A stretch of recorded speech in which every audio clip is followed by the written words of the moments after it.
either live by the gun or you die by the sword.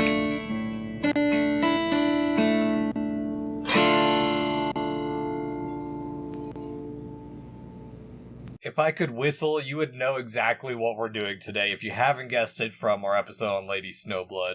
Absolutely. We're doing probably the most iconic female revenge movie in pop culture, Kill Bill Volume 1. Absolutely. Welcome to the Good, the Bad, the Weird podcast. I'm Nico. And I'm Chris. I could also throw in the... Yeah, there's a lot of noises that this movie produces. Yeah, that actually came from the Shaw Bros. So. All of this comes from someone else. This whole movie comes from somewhere else. Yeah, so I bet this is our second Tarantino movie we've done, and I'm quite excited to do it. It is. This is maybe more in line with what people think of when we say Tarantino. Yes. The other Tarantino's stuff we've talked about is maybe not the more mainstream. This is maybe one of the most mainstreams that he's produced. Yeah, which I was surprised that it's based on the character of the bride that was created by Quentin Tarantino and Uma Thurman. Yes. And obviously directed by Tarantino, starring Uma Thurman as the bride. Yeah. Lucy Liu as Oren Ishii. Mm-hmm. And Vivica A. Fox as Vernita Green, as well as too many other stars to include. This is so many people. It was directed by Tarantino. It was also written, and I'm only putting this in because it does impact the movie a little bit, produced by Harvey Weinstein. That's pretty much everything Tarantino did for a while. So I know, yeah. But this movie specifically, unfortunately, the Weinstein portion plays a little bit more of a role into it than other movies. Yeah, partially because that's why he was able to get Kill Bill Part 1 and 2. They gave him the money, so that way he didn't have to sacrifice and cut basically 2 hours of a movie out.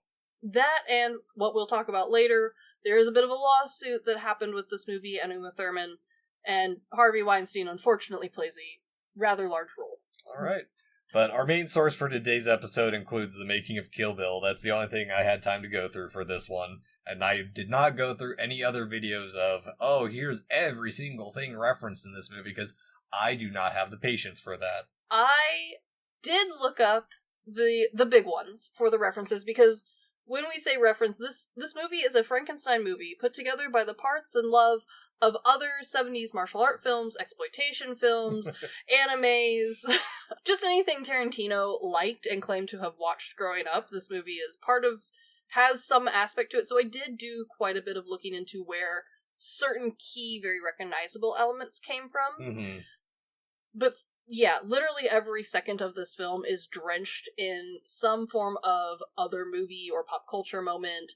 So if you really want to, you can go through and scene by scene pick apart this movie. Yeah, it's Tarantino's magnum homage, and like our last Tarantino review, we are not going into all the references. We will go into some, but not as a super in-depth dive. No one has the time.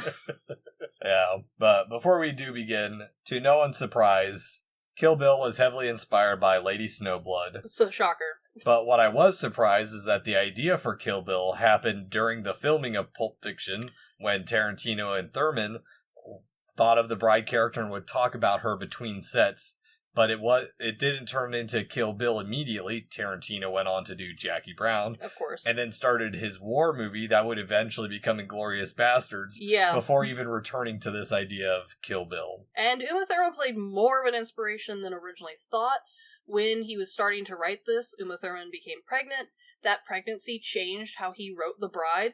And Tarantino, maybe we've talked about this before with our other Tarantino review. Tarantino feels a little bit like an alien who has learned Earth for the first time.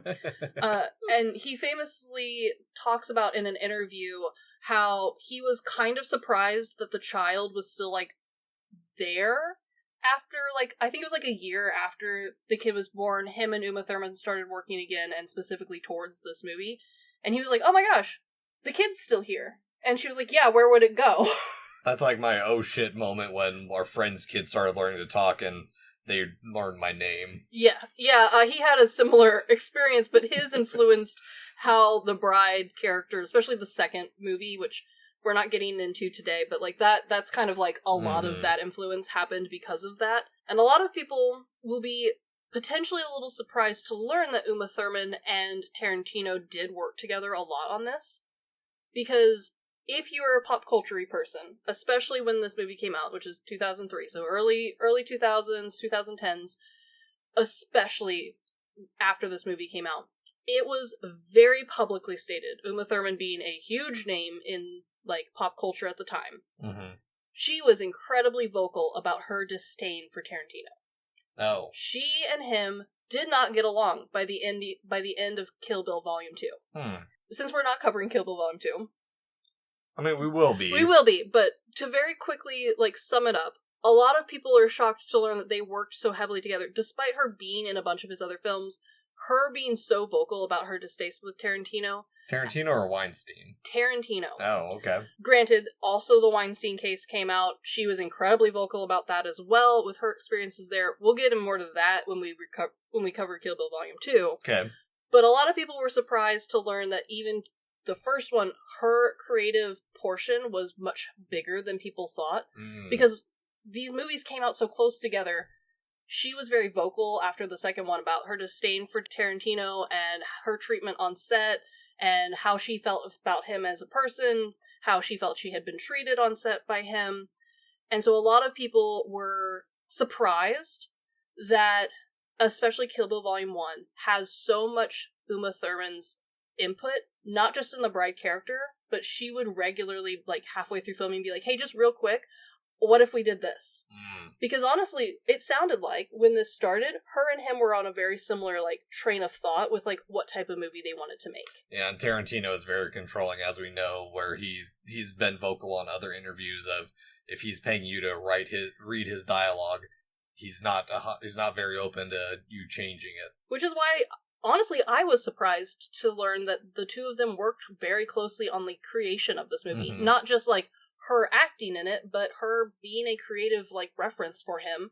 She had a lot of input as far as, especially the first half, on just the bride character, on some of the stunts even. Yeah, well, I mean, he did used to call her his muse, so... And the first Kill Bill, we will see, I think is a very clear evidence of that. But like I said, pop culture, these movies came out so close together. By the second one, she was done with him.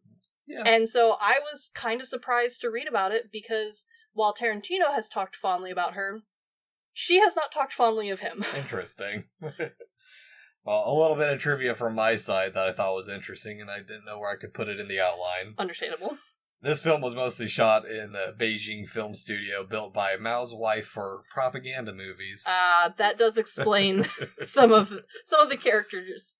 Or some of the setup, I guess. And also, David Catterin, who plays Bill, Carradine, thank you. I did find an interview talking with him about his work on this, and how he was a little bit hesitant to come do this, because he didn't want to have to be on film set away from his family for so long. I see. And I failed to realize where they were filming. I thought this was a, like, hop and jump around California movie, because it looks like a California movie. Mm-hmm. And so I was like, well, maybe he lives in Maine, or maybe he's Canadian. I didn't read, and I was like, oh, how weird, and I just kind of kept going. No, that makes sense. That would have been a really long flight. Very much so.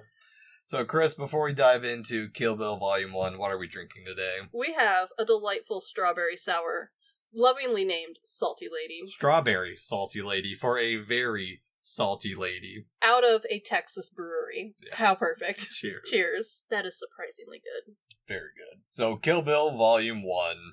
Oh, Kill Bill. I love this retro feel right away. Starting up with the Shaw scope is fantastic. It is 100% steeping you in the experience of what it is to, like, turn on a Shaw Bros movie for the first time. Yes, and something that I hadn't spent much time thinking about, but the Shaw Bros text font is just the most basic text font known to man on just a black screen.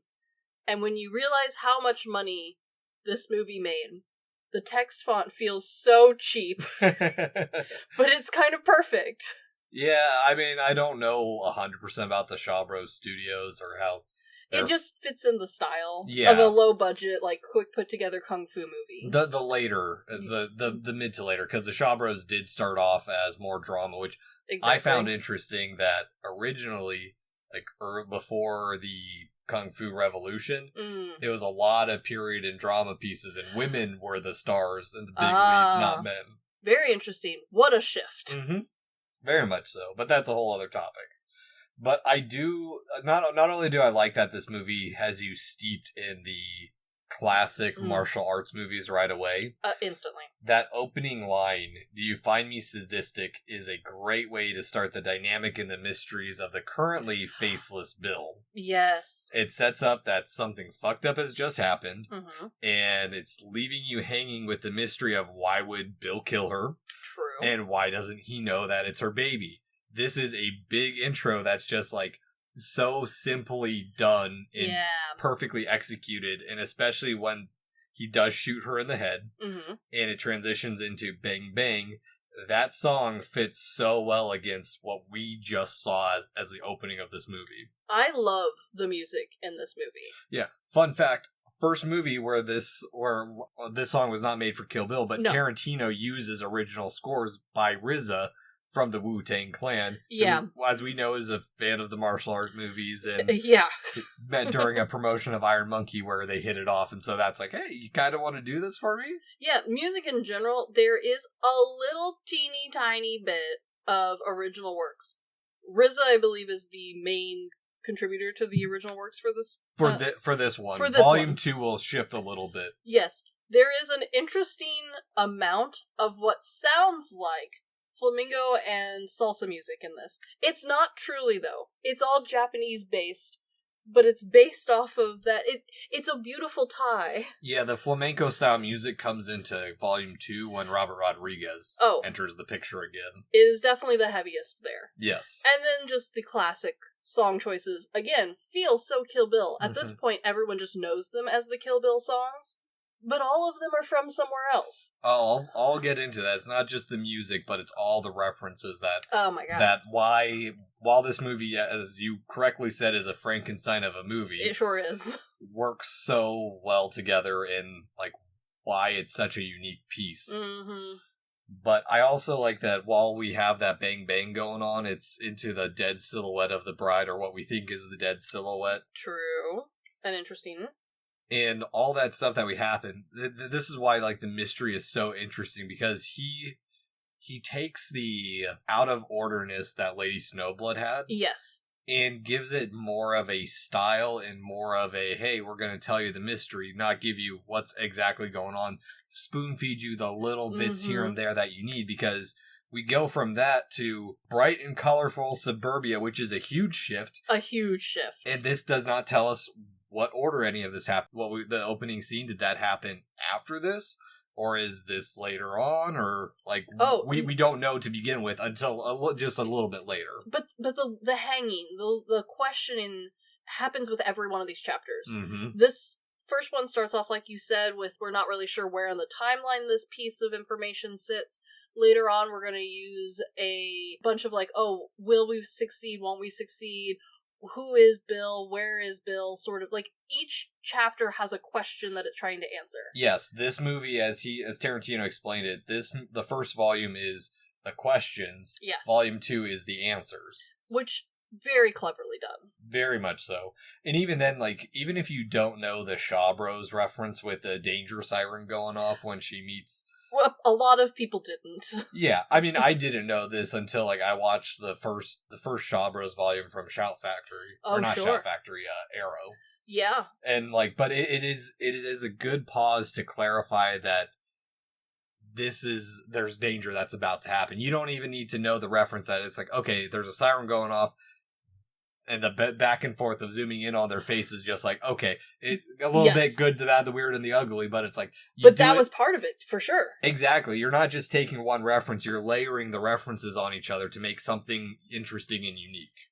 And also because those references are layered on top of each other, but not necessarily conflicting at all. They're always aiming towards the same target. So even though you might not know where the siren sound is coming from, you might be familiar with the camera work that's happening here, being familiar with westerns or spaghetti westerns. Mhm. You're about to be very familiar with the kung fu if that's your sort of jam. Like, there's a bunch of action sort of shots where, like, we have that almost, not true slow motion, but kind of that, like, pause in midst of action to kind of, like, show an emotion or tell a story. All of that sort of styling layers onto each other. So that way, even though, like, honestly, I think most people, when they first watch this, I really don't think most people get half of the references in this. No, and that's the thing. That's the great thing, is you're not supposed to. And you don't need to. No. You still understand exactly what is happening. Well, because, you understand that, okay, it's a martial art fight, or it's a fight of some kind where they're not 100% wuxi, but they're using their environment like Jackie Chan would, kind of stuff. And, like, it is a good flow of the fight, and just, like, the way it transitions into having them have that pause with the knife fight outside the open window is just another way to build that, continue the story of, like, hey, there's more going on than just these two fighting, because now a school bus shows up to delay the action, and also to build up to a new thing at stake for Copperhead, Fox's assassin. Yes. And the other thing that, even though I know it wasn't intended, the second movie is really meant to be a lot of the character building for the bride. It's a lot of backstory for her. The first movie was really meant to be like, oh, a mystery character. You don't really know truly her motive. Like, you kind of get the motivation, but it's building up the legend of the bride. Exactly. But even with that, because this movie wasn't like a true sequel situation, this was meant to be a 4-hour-long movie, which, in case anyone was wondering, because I was like, man, 4 hours seems like a really long time. How many other movies possibly could be 4 hours long? Sion Sono's Love Exposure. So with the exception of artsy-fartsy movies that are meant to be 13, 15 hours long for the hell of the length, not necessarily the, like, normal movie watching experience, a couple of other honorable mentions that do not quite hit 4 hours long, and no, I am not including extended edition nonsense, I'm not including a marathon of all Harry Potter movies or all the Twilights. No, standalone, watch it all in one go, released this way to the theaters, movies. Gone with the Wind, 3 hours and 58 minutes. I fucking hate that movie. Ben-Hur, 3 hours and 47 minutes. Lawrence of Arabia, 3 hours and 42 minutes. And honestly, the rest kind of trickle closer to that 3 hour mark down from there. I will say, Love Exposure. Yeah. 4 hours of pure Sion Sono references to, like, female prisoner Scorpion, and, like, that movie is just so weird and great. I that's one of the few movies that, knowing the runtime, I put on, I'm going to watch part 1, and then I'm going to watch part 2, or watched it in 2 sittings. Nope, I was up till midnight watching that sucker. Yeah, and that's the thing with this movie, is 4 hours is a lot. So having the mystery presented in this bride character all heavy fronted at the beginning, as opposed to, like, sprinkling in, doing that slow burn for the building of the character in the way a normal movie would do it, would have been wild, would have been crazy. This one, yes, there's mystery, but right from the get-go, child walks in, both assassins are hiding their weapon, they're covered in blood. No one's fooled. And yet, that tells you something about her from the very beginning. Yeah, there she has a sensibility that she is, while Copperhead is 100% trying to use her daughter to build emotion against the bride. Yes. And a bit of a bargaining chip. The bride still has some sensibility to show some kind of decency. There is more emotion there than what we're physically being told. Because that's something that keeps showing back up over and over again, especially this first movie, is, oh, you don't really have you're a stone cold killer. You don't have the capacity truly for love. And, like, it builds in a different way in the second half, but the first half almost proves itself wrong in a weird roundabout way. Okay. Yeah, she's murdering a lot of people. There's no denying that. But every time there's someone innocent on screen, like a child, she kind of goes out of her way. And this is, like, a great, like, hard example of, like, man, I'm so sorry I had to kill your mom. She had it coming, though. Well, it continues from, like, we'll talk about it more in Kill Bill Volume 2, the motivation of why, what led to the massacre, of, like, why she, as we know, as we'll find out, left the group. Yes. But, like, that is, her protecting that innocence is a continuation of who she is down to the core, to the very end of the movie. Exactly. Or to the very end of the two movies. And it's an interesting choice to, like, from the beginning, prove to us her character as opposed to just tell us. Mm-hmm. Because eventually, we're going to get to a point where I'm going to have some interesting arguments here. Okay. And a lot of that has to do with what she proves to us when it's just her on screen versus what Bill tells us about her. Because she believes what Bill tells her. We'll see that halfway through this movie, but she doesn't act on that when it's just her. Alright, well... And I will prove it, okay. but you'll have to wait for part 2 mostly, I'm so sorry. Oh, good. Hey, that's the point of this one. The questions and then the answers in volume 2. Honestly, that's what kind of drives this whole first one. The action's so cool, it really gets you hooked, but man, yeah, you just end up with so many unexplained things. You get that drive, that itch to finish the story. Yeah, which is why I hate Inception so much. Well, got bad news. There's not an Inception part 2. No.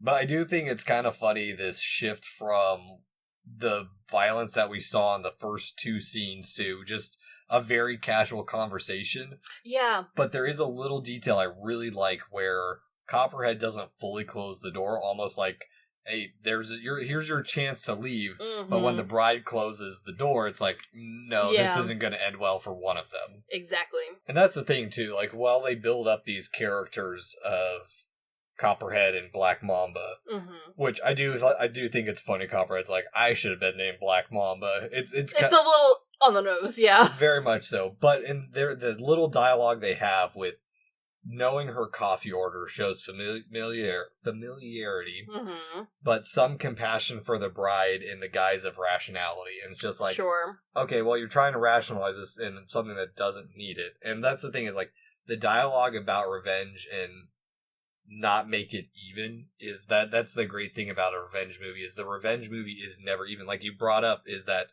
there is all kinds of other people that she kills that people around her could take revenge. Revenge is this constantly growing and bloody affair. Yeah. And honestly, what I like about the scene too is it also feels like Copperhead is like a woman backed into a corner where she's stuck in this kitchen. She's making her kids food and stuff, but we don't ever really see a way out for her except for through the bride. Yes. No, that's a good point.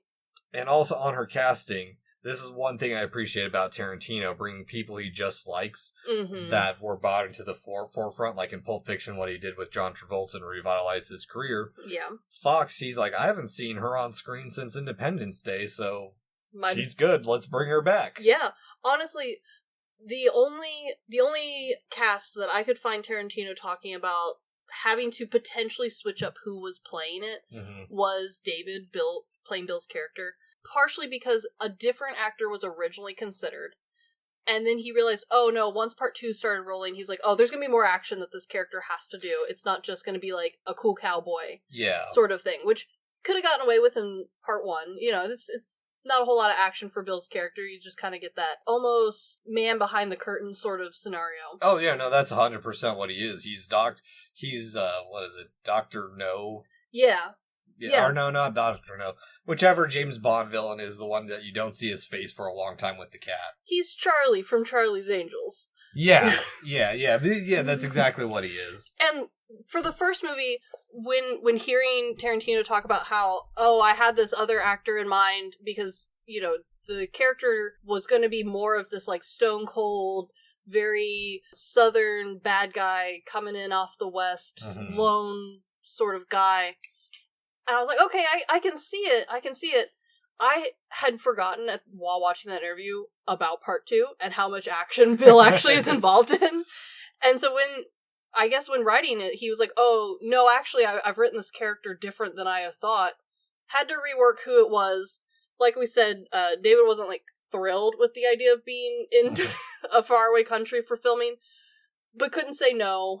So yeah, and I'll get into like why his revitalization's interesting in the next movie. Oh, absolutely.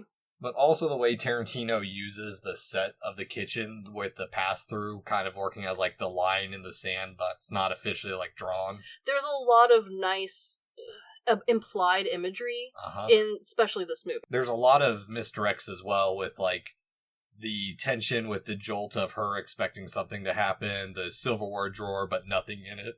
Yes. There's a lot of good misdirect that goes with this. And then the gun in the cereal. In the cereal that's called Kaboom. Which is a nice little nod. Very cute. Mm-hmm. Funny that Tarantino did not seem to feel the need to shy away from brand name cereal, as we reference at least 2 other children's cereals throughout this movie. Trix for one, and I can't remember what the other one was. I thought Kaboom was made. I don't. Kaboom might be.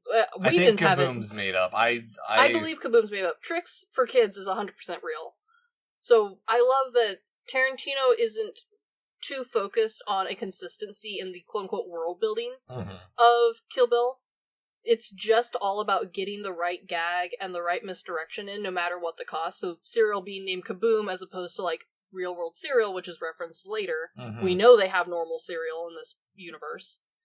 But at the same time, it doesn't matter, which makes a nice inconsistency from the beginning, because this is the core, is a silly martial arts film. Yeah, the fact that this mom is such a paranoid assassin that she has a gun in a Kaboom box. Yeah, what's her daughter going to do one day? Come home from school and pour out a bowl of cereal and, oh, Mommy, there's a gun in my cereal. It's not assassination classroom with a ramen gun. That is funny, yes.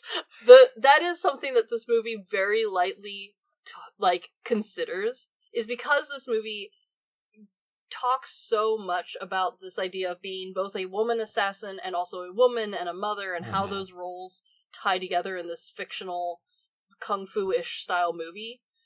Unfortunately, that does mean that children have to be, like, around katanas and guns, and the movie just decides to not address any safety issues at all. Like, Spy Kids, harkening back, a similar vibe. Families of assassin-y spies. Those at least had, like, a retinal scan that locked up the nuclear codes and guns in the weird car. This movie, the gun is just in a box of cereal. The katana's just on the table. Well, they're just old school assassins. They don't need any of that fancy tech shit. If your kid shoots its own foot off trying to get the cereal, that's your problem. I'm just thinking about, unfortunately, A Christmas Story. You'll shoot your eye out. Yeah, it kind of has, like... But if you think about it, this movie is meant to be set in the 1990s. We know that sort of... The 80s and 90s, when Tarantino would have been watching reruns of 70s and 60s stuff, is kind of his sweet spot. And that was kind of the idea, is just like, the world's for adults and the kids are just here. Don't touch stuff, idiot. Yeah. Don't electrocute yourself. Don't hurt yourself. Don't shoot yourself. So, like, honestly, that kind of, it all kind of works together, especially because you know, like, there's no doubt this is a Tarantino film from the beginning. You kind of know what you're getting yourself into. And it's also not a martial art movie where, like, the children are barely in it and they just run around the background and be like, we're children, and then they don't show up again. The children are surprisingly, even if not in this movie a lot, a focal point of the story, even from here. We see a parallel universe where she is, like, seeing an assassin woman and her child. We're about to get to the grief scene coming up soon. I'm thinking about, there's technically only 3 kids in this movie. But the theme of them, their importance in the bride's character, is so heavily pushed on the whole movie, even though the children aren't necessarily seen. Yeah. But in a different way than the, like, martial art movies where we would just be told, like, an heir is the most important thing. Yeah, there's a little bit of motherliness to her, and that's why, like, the cold-hearted reveal, because she kills Copperhead with the knife. Yeah. But when the camera just turns a little bit and you see the daughter behind her, that's where it's like, oh, okay, like this, but she has to be, like, cold and matter-of-fact to her, but it's still done in, like, a way a parent would talk to a kid who has just seen something horrible. And this is the one part that I really irks me so much. It's not about the movie itself. Okay. It's that this set up Kill Bill Volume 3 so hard. Yeah. And it's never gonna happen. Okay, but at the same time, I kind of like it. Because a major theme for Kill Bill Volume 1 specifically is that this idea of vengeance and revenge is a forever cycle. Because every time you get this especially violent revenge on someone, you're hurting someone else. And so the cycle will continue until someone decides to stop it. Exactly. And so I kind of like that it's really an in-your-face setup for a third movie, knowing damn well we aren't going to get one. And yes, I am aware the whole bloody affair exists. I have not seen it, so I cannot make any comment on it. So, the whole bloody affair, as far as I'm aware, is just Kill Bill Volume 1 and 2 with no intermission. They've added some stuff to it. I know they've updated Orenishi's story. Yeah. That's the only thing I'm aware of, but... I couldn't find enough substantiating it being a hardcore, new movie. Most of the fans I could find were the first two, but together. Yeah. Okay. So I fear we're not oh, this is the third one that proves this vengeance cycle. Mm-hmm. I think it's just more of a thought piece of oh, a normal martial arts movie from the Shaw Bros era would have had 18 of these, each one being a different daughter taking vengeance. Three of them would be the same daughter taking vengeance for 3 movies. Yeah. Fourth one would be that person's other daughter. Yeah, Shaw Bros weren't really serial like the Japanese ones were, though. No, but there would have been a TV show. Yeah, probably. But also when we get this transition to the car and she's already got a list and we're on number 2, so okay, now we're out of order. What happened to number 1? Yes. Well, I love that you caught that because I didn't. Yeah, well, that's the thing is it's that little bit of visual storytelling that tells you, hey, there's something else going on. And it's yeah. Okay, well now I need to know what happened to number 1. I also like that this is done in the same way that a bunch of the Japanese films are done, similar to how we talked about with Lady Snowblood, where it's a hard chapter title of some kind that kind of gives you a little bit of a teaser for what that specific chapter is about. Not necessarily story arc or a cute little in between, and not even really a separate movie like Mushishi does, where it's each one's a little separate piece. Yeah. I like that there's these little chunks, because honestly the chunks are where I pause it, go to the bathroom, come back and go, oh yeah, that's where we were, and unpause. And if this movie's gonna be as long as it is, please, add more. Yeah, I can see that. Because that's the other thing too, is we talk about this movies in chapters, and we go from seeing what she does to the aftermath that's now kind of a Western movie. I love the Western theming in this movie so much. Yeah, and I do appreciate what he does for these small characters of the small town sheriff and his deputy sons, and it's they're silly and they don't need to be here, but they are, and I appreciate them. Yeah, it's how you can make a little nothing character slightly more memorable than just, okay, it's a side character who said X, Y, or Z and then had to that's what they did to advance the plot. And it's a great way to bridge the gap between having a ton of extras that in the end don't add up to anything versus having another side character who ends up being a little bit too important but doesn't go anywhere. This is a nice balance in between where this world now feels a little bit more fleshed out.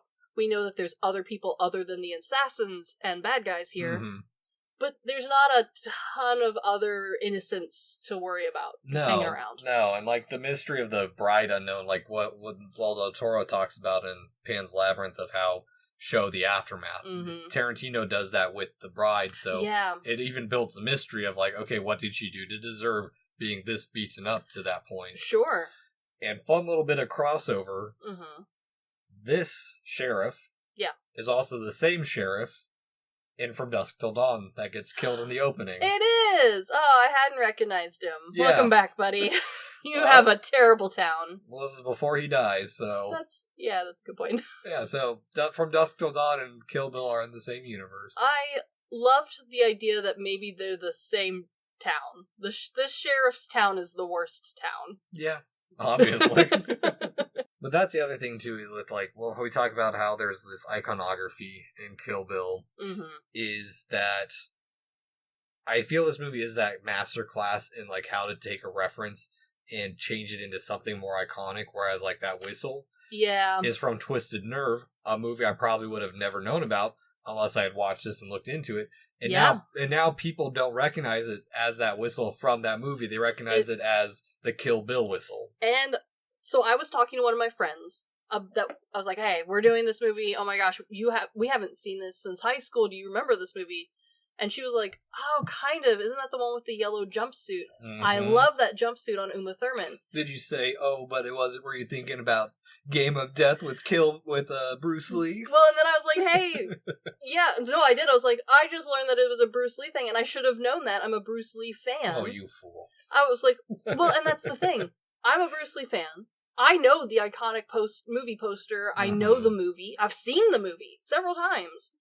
And yet, this movie is so iconic that somehow it's not me going, oh, that's the Bruce Lee jumpsuit that the character is now wearing. It's, oh, they're both wearing yellow jumpsuits. Oh yeah, no, he totally did the same thing with me in Django Unchained. I finally watched Taxi Driver last year, and it's like, oh, the gun that Stoltz has in his coat sleeve, that's just Taxi Driver, but done more and cooler, I think, in a way. And I think that's kind of where this movie does something that a lot of other movies that take a lot of Frankenstein parts to make their own thing. Mm-hmm. This movie does it in a slightly different way where, yes, there is homages to a bunch of stuff happening here, but the way that this movie handles those homages and the amount of homages happening constantly kind of override each other to the point where it's almost its own new thing.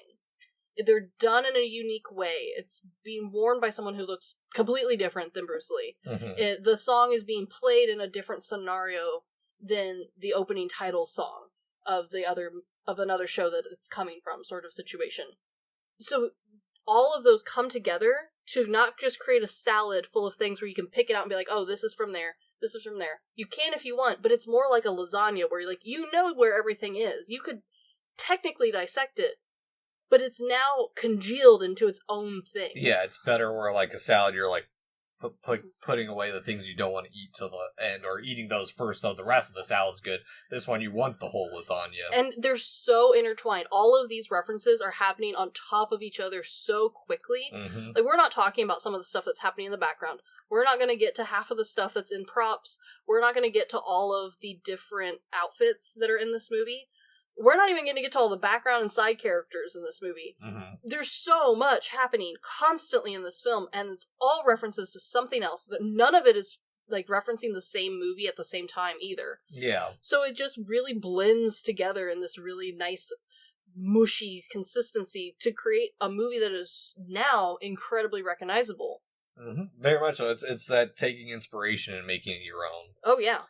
But another thing with this build-up to the Comatose is I like, again, one of the few things where, like, I recognize music stuff, is how dreamy the music starts with that whistle, and then just while the danger of the prep goes, or the dangers of the prep for the assassination goes, the music just slides into that menacing, like, oh, this might not go well for the bride, even though we're piecing together that she has survived all this, but it's like, what's gonna happen next? I like, too, that the whistling tune, while the tune itself is incredibly iconic, whistling in general in this movie, because from the beginning we get this, like, inkling of danger with that whistle. I mean, the character whistling is incredibly dangerous looking. She also does not meet health codes. Well, I mean, she's clearly a play on the nunsploitation genre, just 100%. I love that her long, beautiful blonde hair is just touching the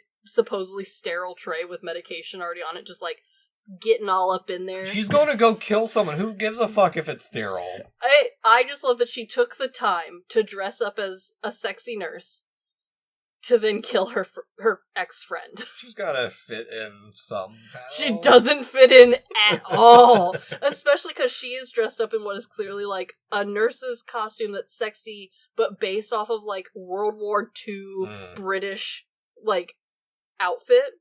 It's got the little paper hat, she's got the silly loafers, she's got the stockings, and then we see an actual, like, hospital employee, and they're in the normal scrubs. This woman's cosplaying for no reason. Yeah. She just likes to dress up. Yeah, she has an eye patch with a little red cross on it. She's the Goro Majima of this. She has so many eye patches, and I love that for her. Hey, if I was missing an eye, I'd have so many different eye patches, too. Same, but I love that they bothered to write that into this character. Yeah. They could have very easily just left the one eye patch, or even just, like, had one that had, like, a skull and crossbones or some nonsense on it, and I would be like, of course. Logic of, like, makes better. No, she has multitudes. She has several. Yeah. No, it's great. But also, her code name, I think it goes to maybe Bill doesn't really like her that much. Her code name is California Mountain Snake, which is one hell of a long code name. It is too long of a code name. I will say, I do appreciate that this movie tries really hard to pick, like, specific venomous snakes, instead of just picking well-known snakes. And it feels like each snake is roughly meant to represent the character, but it's poorly done. Yeah. And I kind of like it because this movie spends so much time trying so hard to be a 70s martial arts film, especially this first one.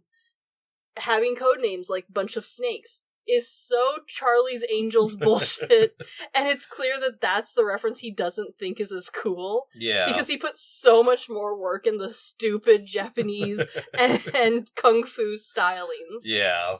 Well, and also on top of that, I think it's the way Bill talks to her. Like, don't get me wrong, I think his katana's cool, but I, as much as I still think it's a cool sword, I am kind of falling out of love with them in modern cinema. I'm like, I wish they would have more variety of weapons, but granted... Sure. I mean, the movie is meant to be katana-based. Yeah, though. This is 2003. This is still, like, well, maybe not early, but we're seeing a higher rise of Japanese cinema and the soft influences of our culture and whatnot. So, like... This would have been peak samurai sword bought at a mall for the weird kid at school height. Oh, no, at one of the bazaars, my brother got the Kill Bill sword. That's the thing, is my brother owned a Kill Bill replica sword without ever knowing what the movie is, and I am proud that I have never personally owned a katana. I'm so proud of you. As someone who had many friends who desperately wanted a katana, but could not afford one, or parents would not buy them one, I'm so proud of our parents for holding out. I feel like they saved us a lot of embarrassment that we weren't ready for. I know of exactly one friend who wanted a katana in high school, and has grown into the sort of person who, like, now they would be cool and own a katana. As opposed to literally everyone else in our friend group who we would have been really uncool and owning a katana. Very much so. But in the way he talks to her, he's a master manipulator, and the way he develops this inner dynamic and drama between the group of assassins, where you can clearly tell that California Mountain Snake is 100% just the second choice and the replacement for the bride. And she is pissed about that. There is that venom in her voice, but Bill is able to, like, soothe her of, like, chill. I also deeply appreciate that even though a lot of the lady snakes really don't have a ton of screen time, like, for us to get to know them, we really only ever have a ton of screen time with the bride and with Cottonmouth, Lucy Liu's character. And even Cottonmouth, it's more of like an excuse to use a cool anime back scene. Each one is given like a pretty distinct style. Like, we see that one is more comfortable with guns. We see that the bride is definitely a blade specialist. We see a knife specialist. We see that the California Mountain Snake, God, that's a terrible name. She seems to be the one who's more into espionage and trickery, so poisons, traps, that sort of thing. Hence the costumes. Yeah, honestly, yeah. Like, we won't quite meet the rest of the cast just yet, but we eventually learn that one is better at leading people, and so a gang behind her ends up being, like, a good weapon, essentially. We'll eventually talk about Bud and what his quote-unquote usefulness is. I'll get to Bud in Volume 2. We'll get to Bud eventually, but each one, including Bud, despite Bud's denial, everyone's given, like, a bit of an ability, and even though we really don't get to see a ton of screen time with most of them, it's made pretty clear very quickly what their specialty is. Yeah. Without it necessarily being jammed down our throat. No, exactly.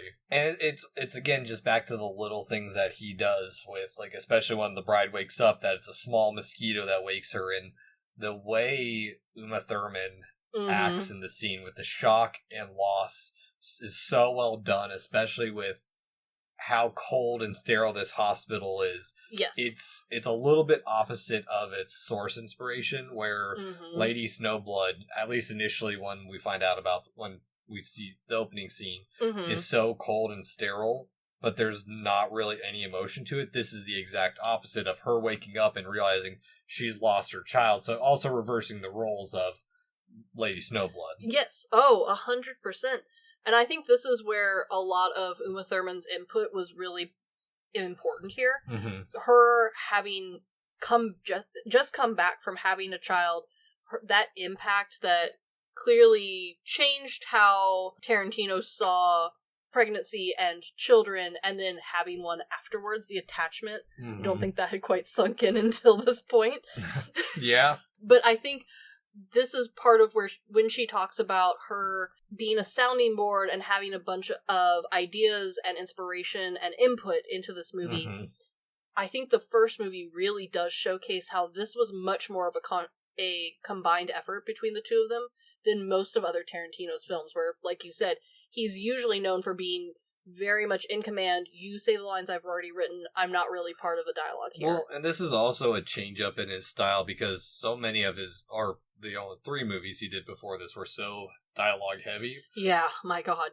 That Kill Bill ended up being a bit of a proving ground of, okay, well, he can do more than just write scenes, basically. Yeah. But I also like the little detailing of, like, she knows how long she's been there because she can read the wrinkles on her fingers. It's just so silly, but okay. But yeah, it's also a little silly too, because she goes immediately into survival mode, which understandable for her line of work. Sure. I mean, it is unbelievable, but they do a very good job of getting you into the world. You're sucked in pretty hard. Exactly. And then on top of that, like, setting up that it ends up giving her a little bit of a rape and revenge story without, like, just a very small portion. It re-emphasizes what will be the proving point of this movie. But it's also, the other thing too is it's not just to have that rape and revenge portion. It's also, he uses it as a way to show that she doesn't have a second chance at having a kid. So now that one death of her child is her end all. She is that Asura now herself, where she's like, okay, her lady parts don't work anymore. All she has is revenge. She wasn't born for revenge, but she's lost a child that's given birth to her own revenge. Yeah, her own revenge being the key here. Exactly. Also, that Vaseline is gross. Nasty. But she is really, I think it shows her skill that even though she's going through atrophy, that she is still this badass woman that can kick their ass. Yes. And right into revenge mode right away. And I one thing I find funny about the scene is that as she's kind of regaining her memories and stuff, or before she regains her memories, she immediately thinks that Bill is in on this. I'm like, where's Bill? And he's like, I don't know. Okay, but and this is honestly part of the building case I have for part 2, when we get to my discussion on Bill and, like, how I think there's more there than I think the movie, like, spends time on. Okay.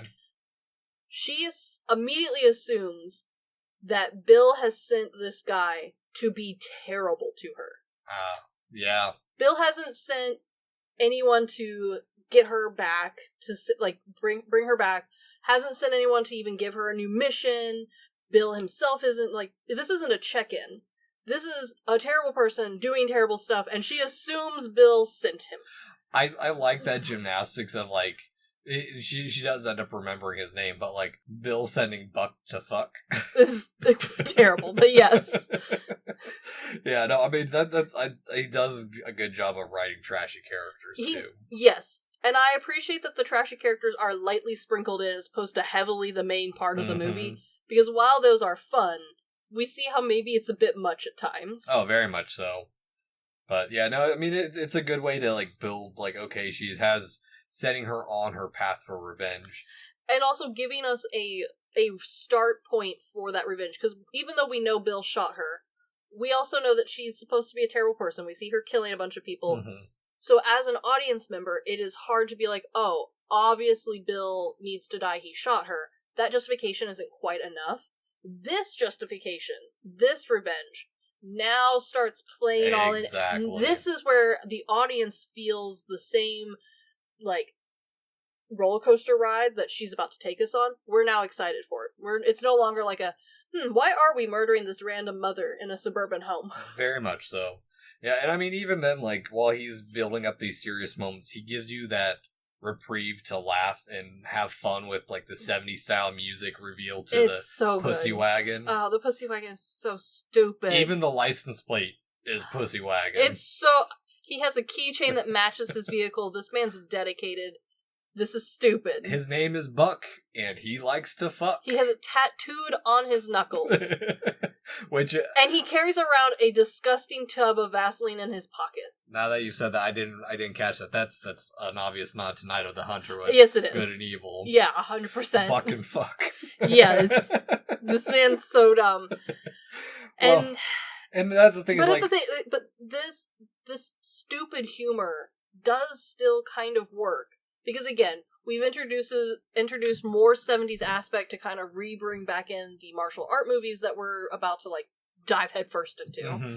So we're getting primed to put you in the audience in the mindset of like, dumb movie, got it. Yeah. But also, we need a little bit of humor, because otherwise you spend too much time thinking about the terrible things in this film. Well, and that's the thing, is the Pussy Wagon isn't the 100% humor part of that. No. It's the silent comedy of cutting the music and the difficulty of her getting into the truck. That is the true comedy of that scene. I agree, and I do think that this is where, especially watching the first couple of his movies, mm-hmm. and then seeing this one, you can see how we've evolved, because I do think that the shock of the car would have been the main gag in some of his very earliest works. Then taking the time to build on it with the cutting of the sound, having the struggle to get in the car kind of flopping around, mm-hmm. when she's supposed to be this very deadly, like, capable assassin.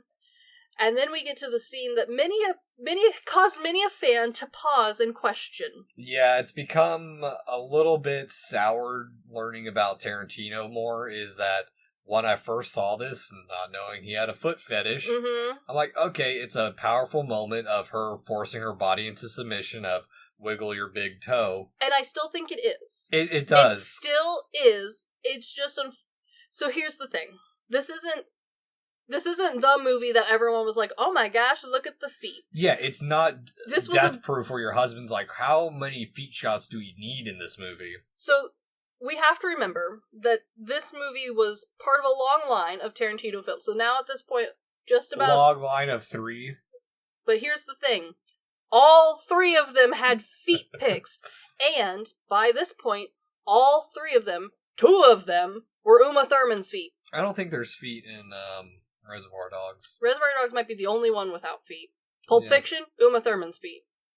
Yeah, Jackie Brown, there's a bit of a focus on Death Robert Proof. De Niro's feet. Death Proof. Feet. Oh, you're talking movies now, yeah. Okay, not up until Kill Bill, because it's like, let's just do movies, Chris. Yeah, Dawn Till Dusk, more feet. That was Rodriguez that allowed that. That's true. But he did suck Selma Hayek's toe. Yes, so. And so... many years later, I honestly don't think that when this movie came out, people had caught on just yet. I'm saying that after a couple more, which ended up being majority of, as many people have noticed, the majority of Tarantino's movies, and when I say majority, I'm talking like 75-80%. Yeah. Have feet pics. And it's not just like, oh, he shoots feet in the same way some shoot sunrises, some have horses in their film. It's always women feet. I mean, he's a guy. Yeah, that's kind of the part where it moves. Have you looked at most men's feet? We do not have nice-looking feet. I don't like feet. I live with men feet. I'm aware of men feet. Exactly. But here's my argument. It's not like, oh, the feet are symbolic. In the same way that some directors are like, I'm really into a flower blooming represents something. Mm-hmm. Or a woman's hair blowing in the wind means something. And so there's a bunch of that. It became really obvious to the audience that Tarantino must have a thing for feet. And then when we all went back and rewatched them all, this one stood out a little bit egregiously. Yeah. Because not only are we really looking at the feet, we then have a piggy line. Yeah. And everyone went, mm-hmm. Yeah. And I won't lie. Tarantino, I do not think in real life Tarantino and I would get along well. But I will give the man props here. At no point did he lie. No. Because when eventually asked, I think on a late night show, what's up with the feet? He unabashedly and unashamedly said, I like feet. Yeah. I mean, hell, look at Hideo Kojima. Everyone loves him and he is obsessed with feet too. Yeah. Why are, genius directors obsessed with feet? I don't know. It's the same way that gym bros are really into Bitcoin. I don't know. Some guys are just into certain things, I think. I don't know. I have 0 grounds to talk, so. I don't know. I don't understand. But I will give him this. He didn't lie. He has been open about the fact that, yeah, the feet are in the movie because it's my movie and I want to rewatch my own movies. Yeah. And I like feet. And you know what? I'll give him points for honesty. I will, and I want to move on from the feet talk. I was going to say, and like many others, it soured this scene just a little bit. Yeah. But the much better thing that we have against that is the origin of O-Ren Chapter 3 and Lucy Liu. I do love Lucy Liu. Her acting is always on point.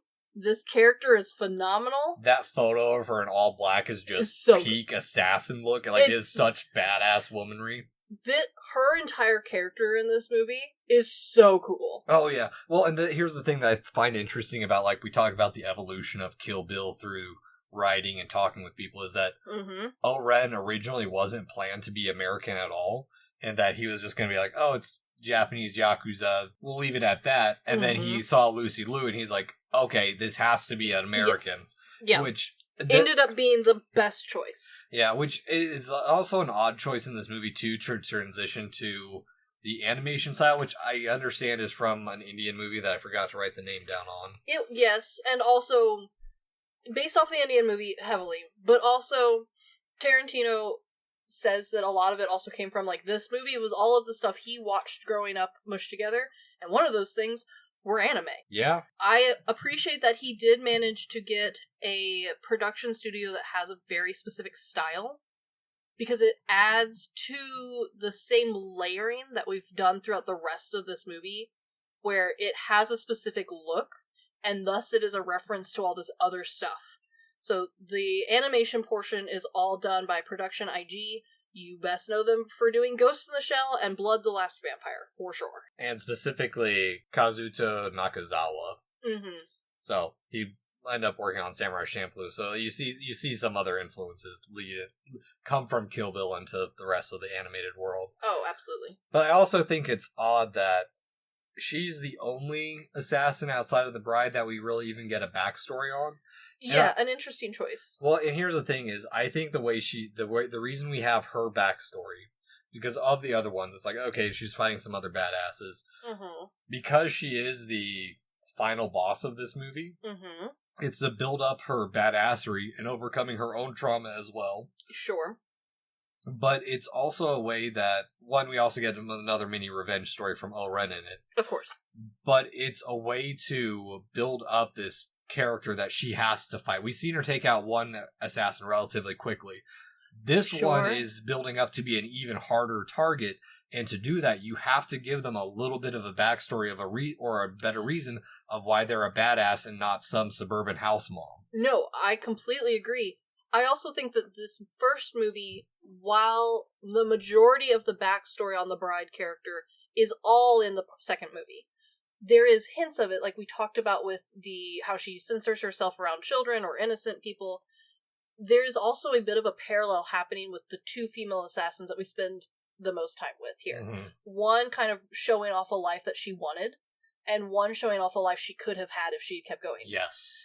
And we don't really talk about our middle person, our snake person, because she really ties into that the second part of this movie, which is a different topic to the character. It's a different building arc in there. Yeah, no, 100%.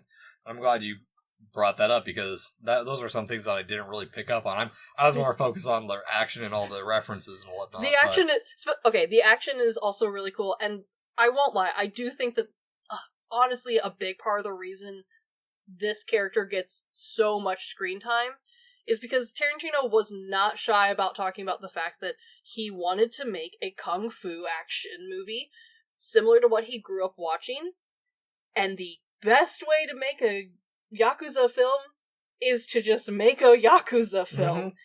And to make a Yakuza film, you need the Yakuza. Yeah, you gotta have some kind of badassery to it, too. Yeah, so it's not like you can just have them show up, because otherwise it ends up feeling like a Scooby-Doo movie. Yeah. Where just the bad guys show up, we run around the set a little bit, everyone dies, end of story. Having a little bit of setup makes sense. Uh-huh. And I do think that there was a little bit of, like, the character just kind of kept going and kept going and kept going. And so part of the reason I insisted on saying who was the producer for this film at the beginning is because this animation portion is really cool, and I like it, and I do think it adds to this character. I do think it shows off... Oh, is it calling out the Weinsteins as pedophiles? Not directly. We'll get to that part in part 2. No, Weinstein famously was really pushy when it came to being a producer with his directors. He felt that the sweet spot for a movie was 2 hours to 2.5 hours. And if he was going to give you money, he was going to push you hard to cut your movie down to fit into that time frame. Pompo the cinephile would be, what's the word? Offended that was the time frame. Well, this was Weinstein's personal opinion. Yeah. And we've talked a lot about what we feel like is the perfect amount of time for a movie to run. Tarantino is on the side of, it's going to be however long I want it to be. And he felt 4 hours and some change. Like, this movie altogether would have been more than 4 hours long. And that's not an extended edition, that's just like what he wanted the film to be. Mm-hmm. Granted, I kind of agree. 4 hours is a long-ass time, because while I did list off movies just a minute ago of really long movies, I personally do not watch those movies regularly, despite liking 2 of those 3 a lot. Because they're hella long, and I don't have time. Yeah, I haven't watched Love Exposure since I first watched it. Yeah, like, it's in the same way that, like, I love the extended Lord of the Rings. I don't watch them but once or twice a year because I don't have time. Yeah. Like, so I can see why the pressure was there. And so he got told, hey, you either need to cut the whole 4-hour thing down into 2.5 hours, or we can do 2 movies. And when Tarantino said, trying to be kind of snarky, oh, well, what would you cut? Everything's so important. The first thing that Weinstein pointed to was this animated scene. Yeah, I can see that, because it is, of the style of this movie, it is the one part that really does detour from what we're expecting, but I think in a way it works for us, especially since us, much like Tarantino, grew up watching anime and martial arts movies. Oh, absolutely. And it also puts this character in a different world, mm-hmm. where she still feels very relatable. We eventually get to her as an adult, where she's seen as the real-life casting and then interacts with the bride. But having it be all in animation to begin with feels like a legend that the bride is becoming. This is what she could be, this character. The queen of some underground organization, if she really wanted to. If she really wanted to, she could become the snake charmer, take over what Bill is doing in a way. Yeah. And so I think this all works. I agree with Tarantino that, like, we don't want to lose this scene. And so this is the hard point where Tarantino said, okay, it's going to be 2 pieces. Yeah, and all the better for it. I agree. I just desperately need a break. Put intermissions in your movies. Yeah, and a strong choice like Tarantino. The bride is so strong that she can will herself back to 100% in 13 hours, but that's also 13 hours sitting in that car, like... That would suck. Yeah. I can't sit in a car for that long, let alone... I guess she can't feel her toes, so it's not that bad. She can by the end of it. Yeah, okay. That's the whole point, is she's in there so she can feel her toes. So this was also the part of the movie where my dear Brian said, boy, that's not very realistic.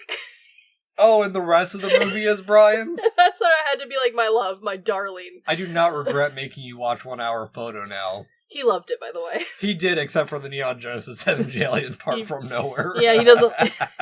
You've soured that for him. Yes. But no, this was the one part that for him was crossing the line of unrealism. Which, to me, this was maybe not the part, but okay.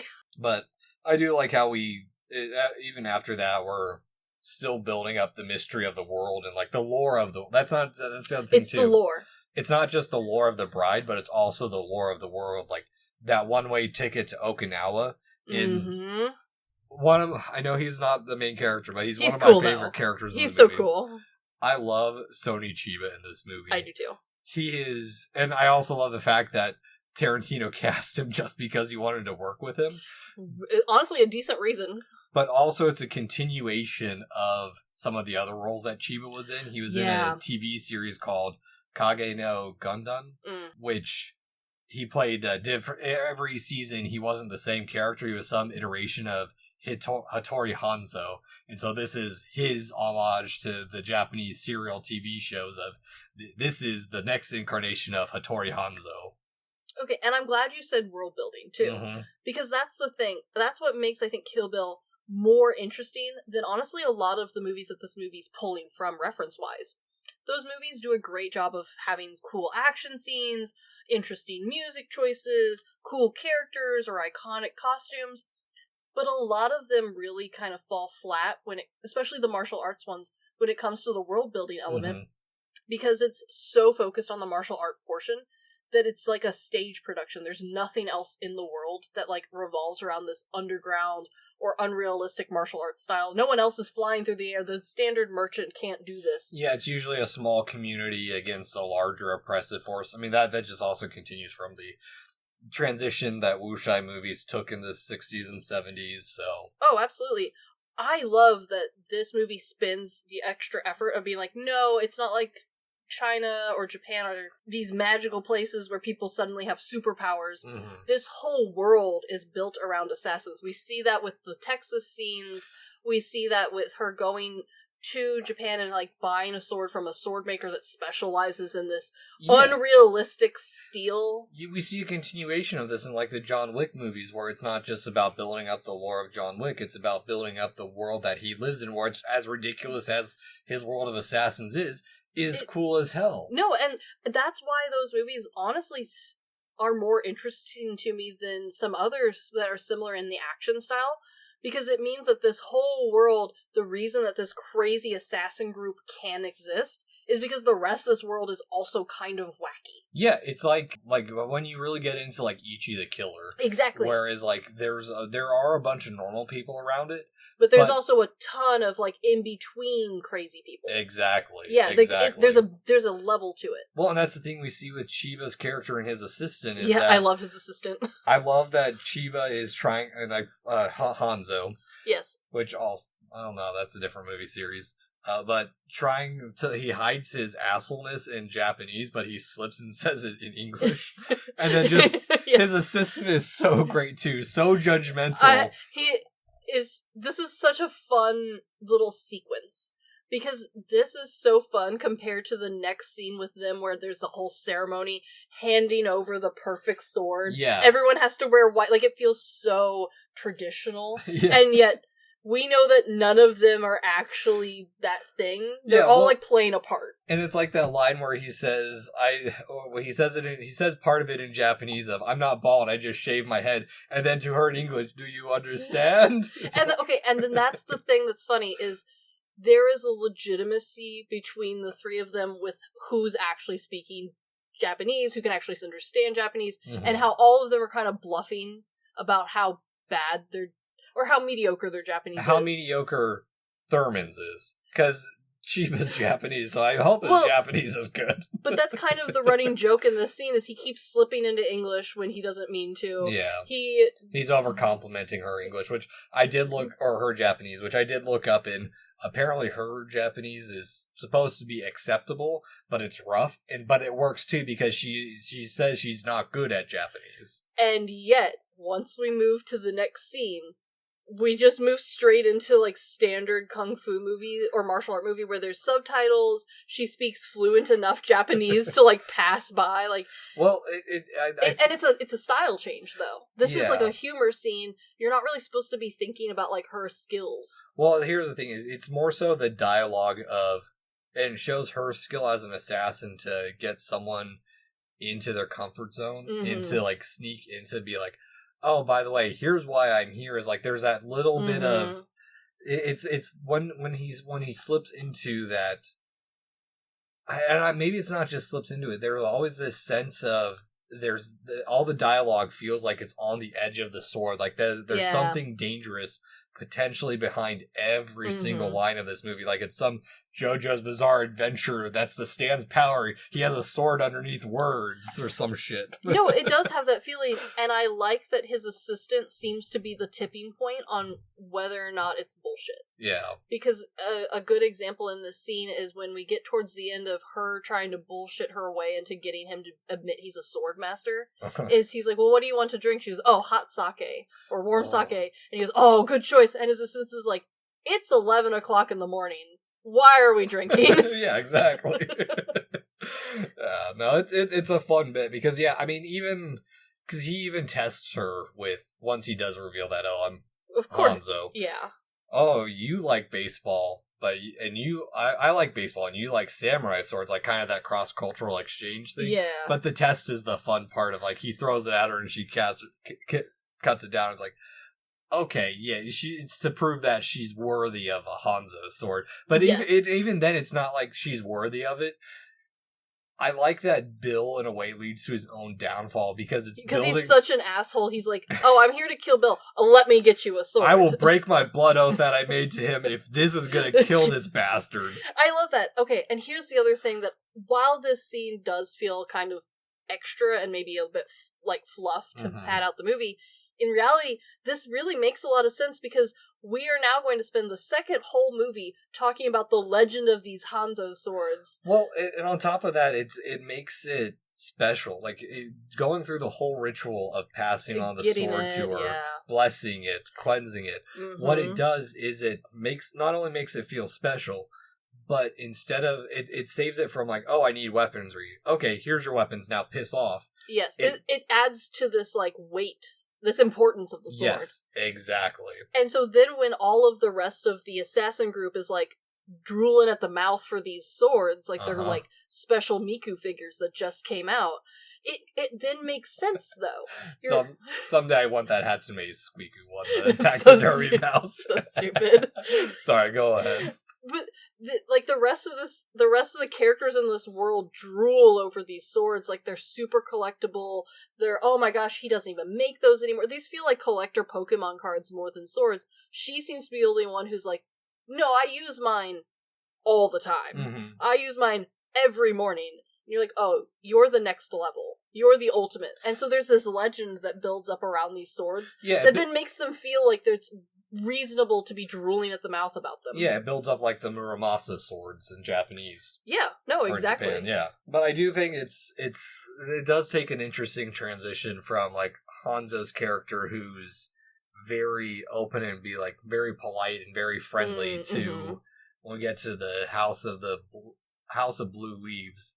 There's lots of explanation of like her protege, Gogo Yorobi. I like Gogo. She's fun. Oh, she's awesome. She is also...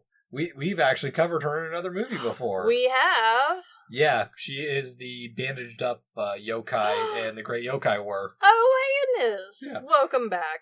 Also, she's in Battle Royale, so... Well, okay, there too. Yeah.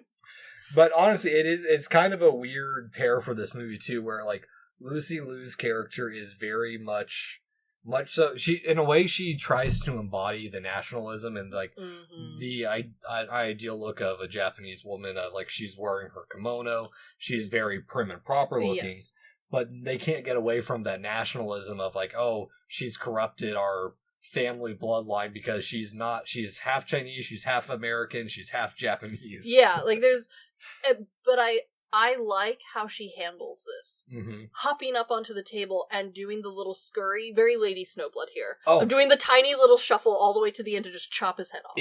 And what he does with that, too, is it makes it feel like a darker successor to Lady Snowblood. Mm-hmm. And it's just such badass and over the top, too, that works so well.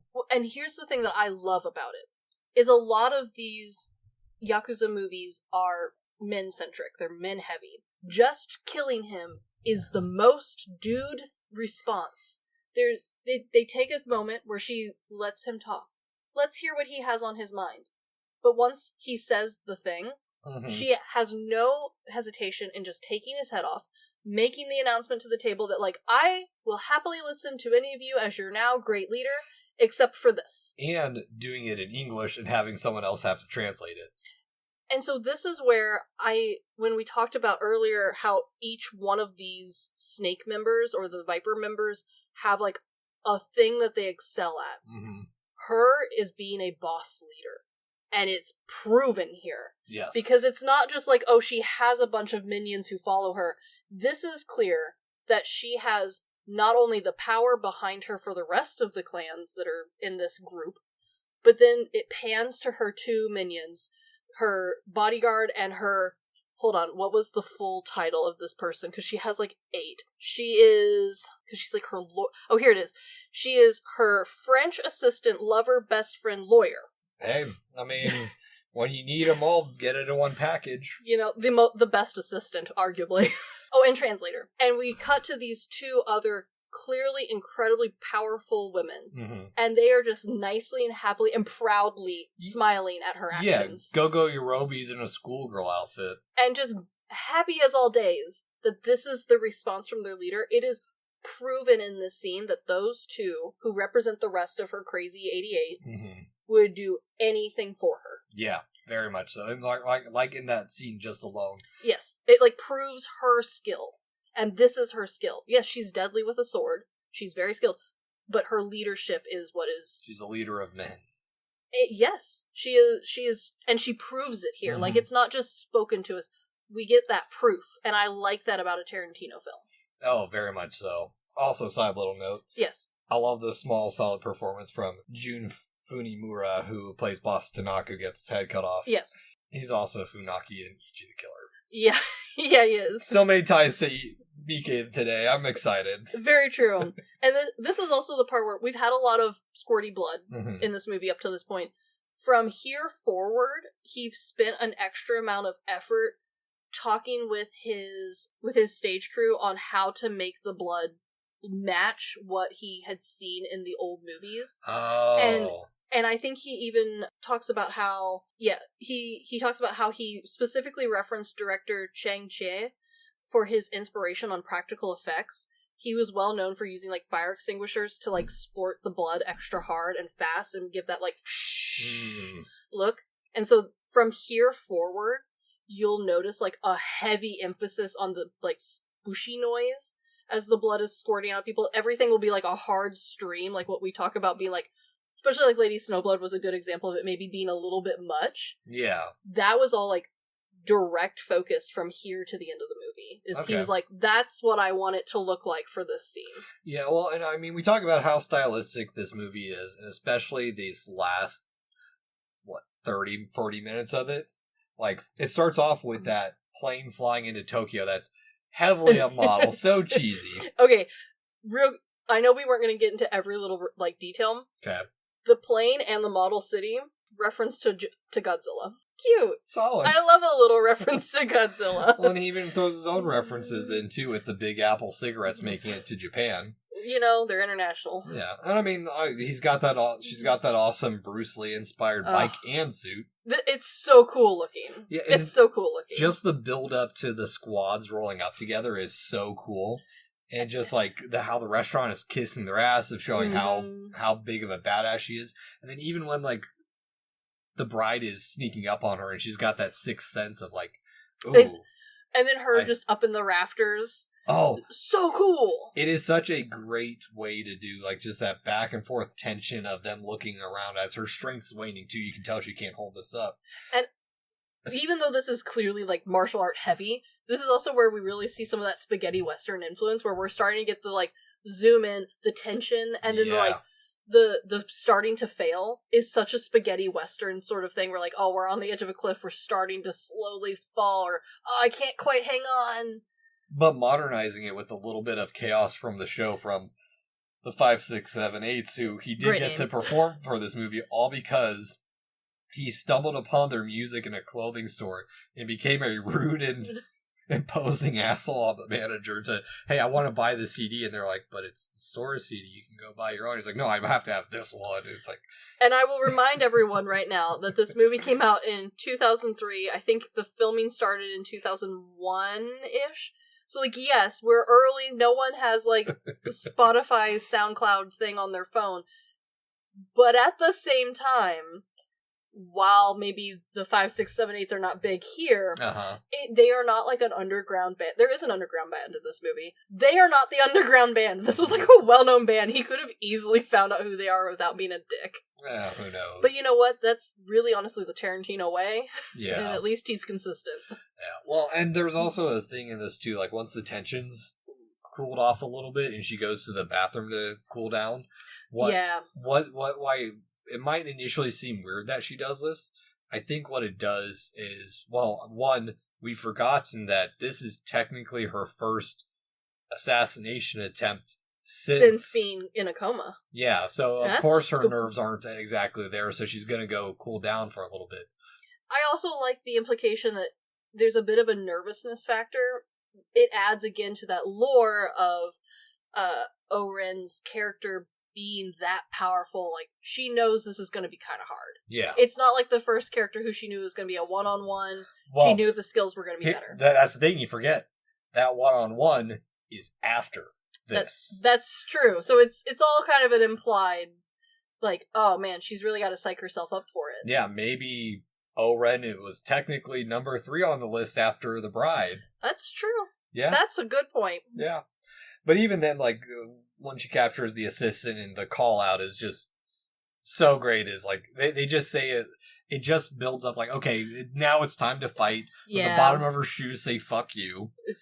Very nice. Very, very fun. But when we talk about the girl boss, like, you talk about how Oren kills off boss Tanaka. Yeah.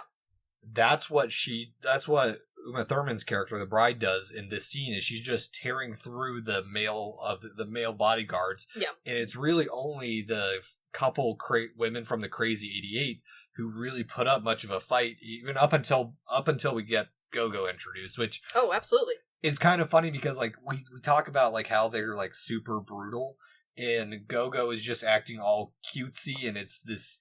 She's that style of a character from she's almost from a different movie. Yeah. And I kind of like it. It feels like if her character from Battle Royale had survived and he brought her into the Crazy 88. Yeah, a little bit. I also love that, especially for the big gang fighting where it's the bride versus all these other guys with swords and masks, they fight in the standard martial arts movie style where we do one dude at a time, no one's rushing. Mm-hmm. And I kind of like that, even though it gets criticized now as like, oh, it's not very realistic, nobody fights that way. I kind of like it, because it's not meant to be realistic. It's just to show off that she's really good at sword fighting, so that way when we get to that final boss battle, it feels more important. Yeah, it feels earned, because now she's had to fight through all this stuff instead of just like Steven Seagal tapping random enemies over. Like, because that's the thing too, is like Go-Go is... In a way, she forces the bride... She forces her to fight without her katana. Yeah. And also, the meteor hammer is cool as shit. It's very dope. It is it's a reversal of that first battle we see where Go-Go is kicking her ass, like choking her out. But man, when Go-Go does die, it's such a sudden death where it's like, I honestly want to see more of that character in this movie, and I'm a little upset that she's dead, but she has to for the bride to advance. Well, and here's where I think it's interesting. If you watch these movies with an understanding of like them as a whole, is we start with, she's clearly a blades expert. She's clearly a sword and samurai swords specific expert, and she proves that here in this scene. And then as we move throughout the rest of this movie, we move into the legend of what we eventually learn that Ellie calls her the uncatchable. Yeah, well, and that's the thing too, is like, even without her katana, she's able to adapt and she has a little bit of luck on her side compared to everyone else. Absolutely. And I love that we get to see that slow progression. Mm-hmm. It's kind of in the same way that Lady Snowblood moved from being just the sword master to a legend among the people, that they kind of blow her out of proportion. Exactly. And that's where like the battle with the Crazy 88 works so well for me.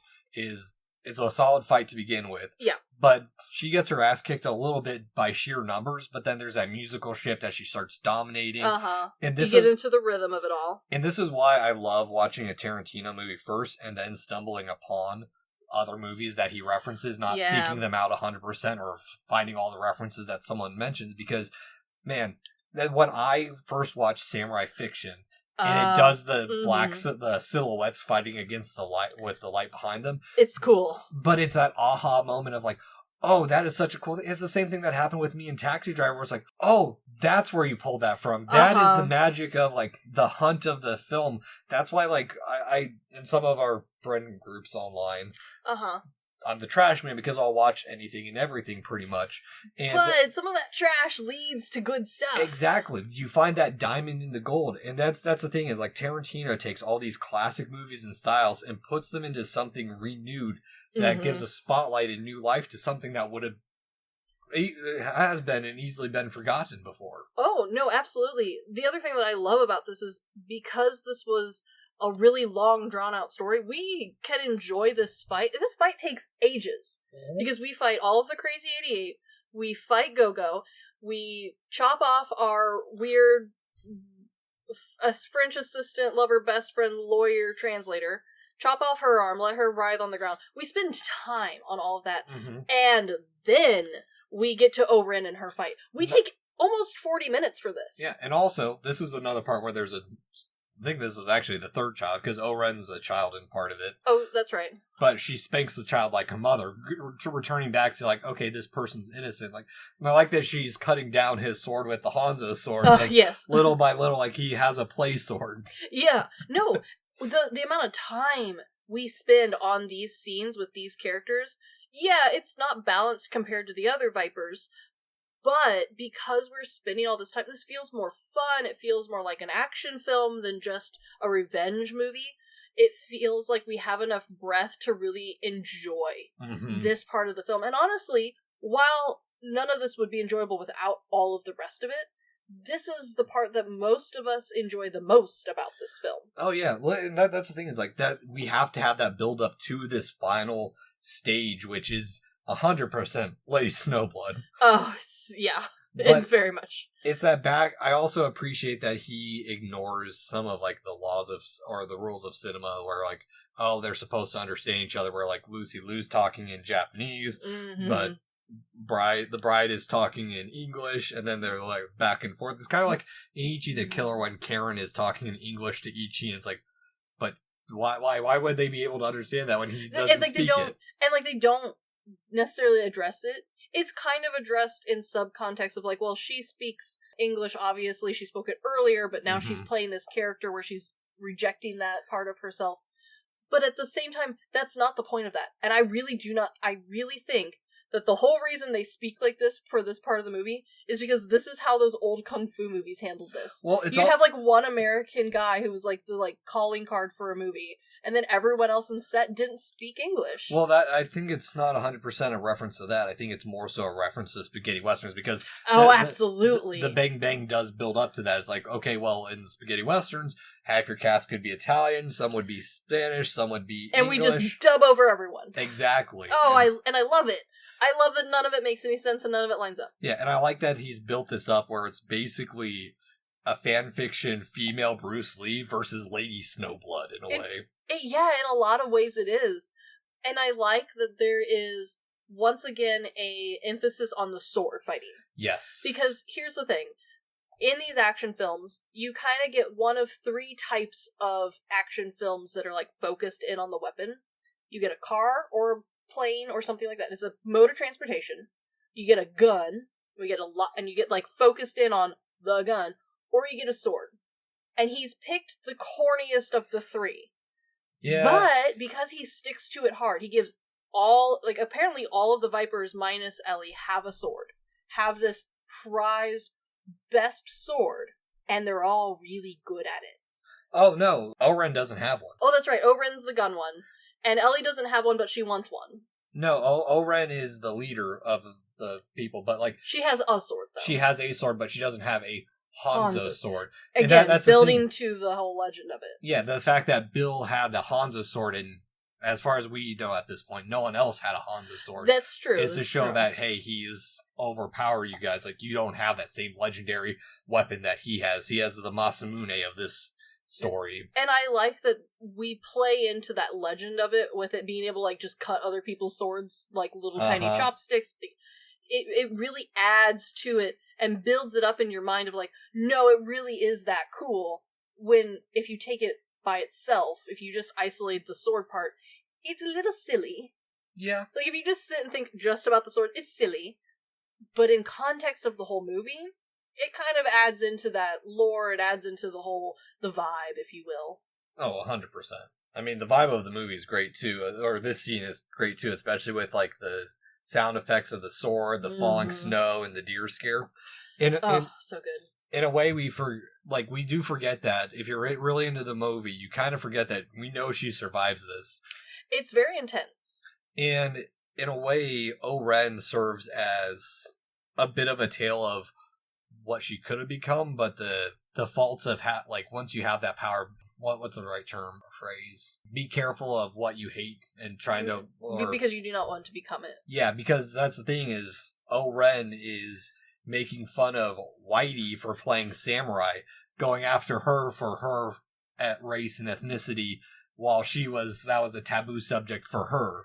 The other thing that I love about this is, while I did break these two characters out specifically for volume 1 of Kill Bill, when you look at all of these characters as a whole for Kill Bill 1 and 2, you see that, like, she could have had either of those lives, and the fault wasn't necessarily, like, that Bill shot her. It was her devotion to Bill. And we'll get more into that in part 2, but it's interesting where, like, it's hinted at each one of these, where she's like, where's Bill? She's like, man, you are obsessed with Bill. Just move on with your life. Yeah. He doesn't need to know where you are. You can just disappear like I did. Why are you obsessed with Bill? Like, look what I've become. I am the leader of the entire underground of Tokyo. Yes.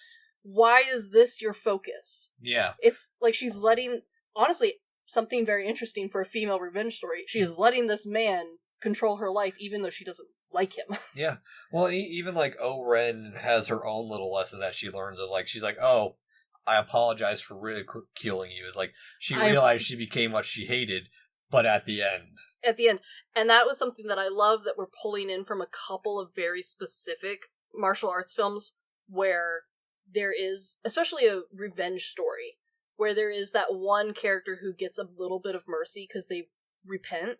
O-Ren doesn't get mercy because she doesn't want mercy, but she does understand at the end. Yeah, exactly. That's where he gives these characters there's a complexity to them. Yeah, he gives them their own little mini arcs that build them as something more than just, the revenge story. Exactly. And then all of that all over Meiko Kaji's Shura no Hana from Lady Snowblood. And we get a second to breathe as she starts crossing off the list, which... Okay, the list is silly. The list is stupid.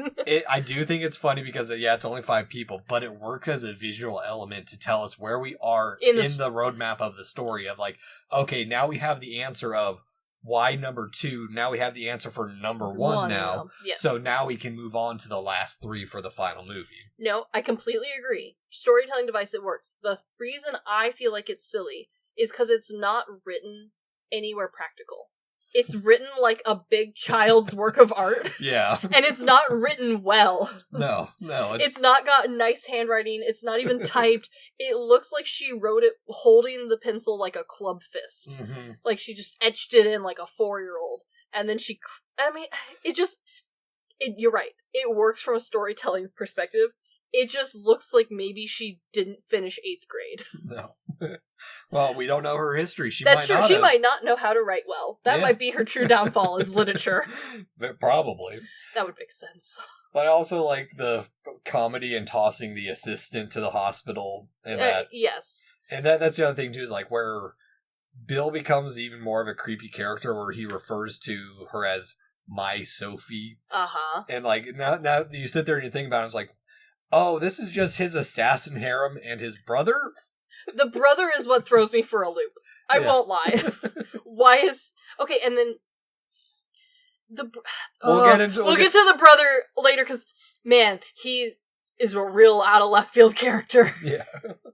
Yeah, but I do think that this movie is such a great way to set up the second movie. Oh, my gosh, yes. Especially ending asking Sophie if is she aware that her daughter's alive, is one of the greatest cliffhangers, and it works so well because imagine if we didn't have Kill Bill Part Volume 2, how many good movies that we've watched, or at least entertaining movies, end on something that's, okay, there's going to be more of this, but you never get it because the movie didn't do well enough. And that's where I do appreciate that even though this was meant to be all one film, when it was decided to split it into 2 parts, it wasn't just written in the 2 parts and then left to rot while we waited for part 1 to make its way through the film circuits. They shot all of it in one go. They edited all of it in one go. They were ready for this to be a 1-part, like a 1 movie that was just going to be released simultaneously. In fact, that was the original intention, was part 1 and part 2 were going to be released at the same time. Mm-hmm.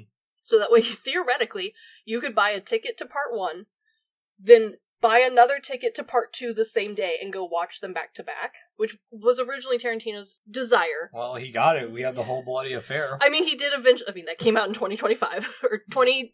Yeah, 2025. Yeah. So like, he eventually got it, but like in a kind of roundabout sort of way. So what ended up happening is, again, Harvey Weinstein ended up kind of in the way.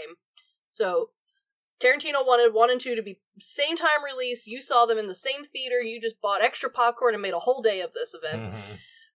And Weinstein said, no, I really need proof that 1's gonna do well. And Tarantino's like, I've already got 2 done. Why? Yeah. And so, even though there was an argument on how long the wait was going to be, I believe the original want from producer was like a full year between release. Eventually, they did manage to push it down. So these did release only 6 months apart, which for movie world timing is pretty damn fast. Yeah. So, like, I'll take it. It's as good as we're probably ever gonna get for a big names, big, like, release. This is as close as I think we're gonna get to, like, that desire of having it all in one part, just buy the tickets, see it when you can in theater sort of situation.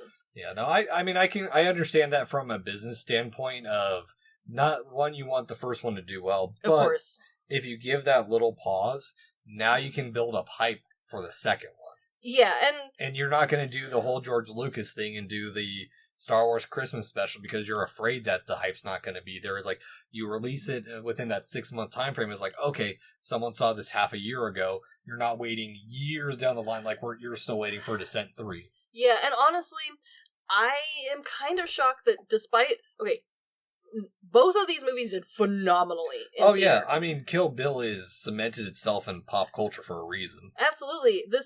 Volume 1 made its money back, I believe, opening weekend.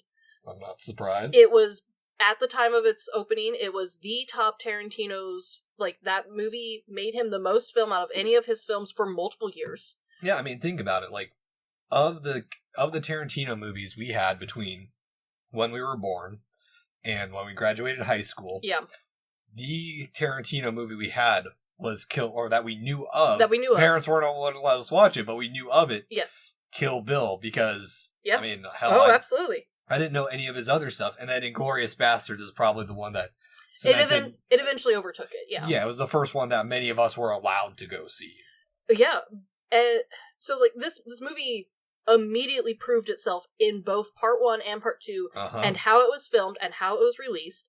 And I find it incredibly interesting, and I have a lot of unanswerable questions, because I don't know anyone in the industry who could, like, hard tell me why, that this isn't a format. Because we know that we have a lot of these movies that, like, we want to film them all back to back, and instead of having them released like this in theaters, which honestly would be very appealing to me, instead we stick them all on Netflix and call it a TV show. And there's only 3 episodes to the TV show! That's a whole other thing. I hate Netflix. Netflix original series, and it's just, like, you just localized it. Yeah. I don't understand. This made money. This movie, like, proved the concept, I believe. And I don't understand why no one else has, like, taken this up as, like, their thing. I mean, Peter Jackson. Kind of, but not really, though. With Lord of the Rings, yeah, he shot them back to back to back. That man is a weird freak, and we know it. We've talked about it. Yeah. That was a passion project. That was a fan cult movie. It stood out. And even then, it didn't release back-to-back in the 6-month time frame. Even those had a long, drawn-out release process. Yeah, and I'm not up to date with modern movies, so I just can't really say much on my side. That's the thing. Most modern movies, we're not doing this part 1 and part 2 thing. We're barely doing proper sequels. We're waiting to revive stuff from 20, 30 years ago. Oh, yeah, no, we're everything from our childhood in the next 10, 15 years is going to be remakes. Yeah, and granted, I understand the logic on those, but what I don't understand is when we do have these original ideas, many of the interviews I listen to complain about how, oh, we had to cut it down for runtime. We had to cut it down for runtime. Well, if you had enough for 2 movies, why not try for a 2-part movie? Because it's a business thing.